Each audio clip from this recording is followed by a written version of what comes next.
President Bola Tinubu has written to the Senate seeking approval for a fresh 1.15 trillion naira borrowing from the domestic debt market to finance the deficit in the 2025 budget. Okay, so stories this morning, Rufai, of course, still dominating the headlines across the nation and now taking on an international dimension is the response by the Nigerian government to President Trump's threat. Of course, more borrowing by the president approaching the National Assembly. And then the PDP has obtained a court judgment in Ibadan. Your take on this story? The interesting game in the PDP keeps going on. But you see, I'm taken aback by this borrowing. I thought there was a 1 billion we took recently from World Bank, or we say we're going to take. Because you see, the borrowing is so much now that you've lost track. I've lost track. There's another 1.15 trillion for budget support. There's another 2.5 trillion, 500 million, 2.5 billion, 500 million for Sukuk and all of that.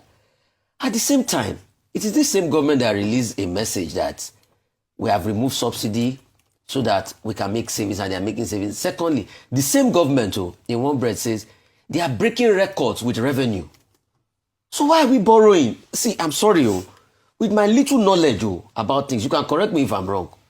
I think your revenue is supposed to be able to cover your nascent costs. So if you are raising the revenue and we are borrowing heavily, take for instance the case of the Eurobond we needed to pay up. We decided to take loans to be able to clear up a Eurobond, but we have reserves. So there are many things that I don't understand. But the borrowing is getting too much. This was not the agreement we had now. When we said, okay, subsidy gone, the agreement was that, we're going to save more money and expend them on projects. We didn't say subsidy gone and borrowing will continue. So where are all the subsidy savings as we speak today? At the same time, in all of this, we are making more revenue. Contractors are not being paid. I've been getting messages from Association of Indigenous Contractors in this country. Finally, it came to an end where they went to the National Assembly yesterday to protest.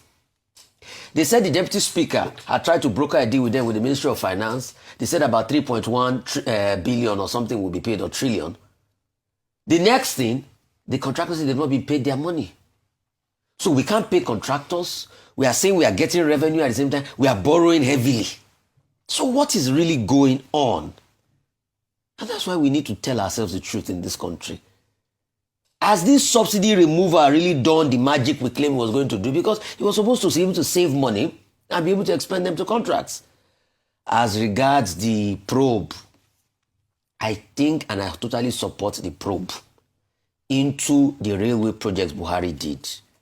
That Warri Itakpe line has derailed many times.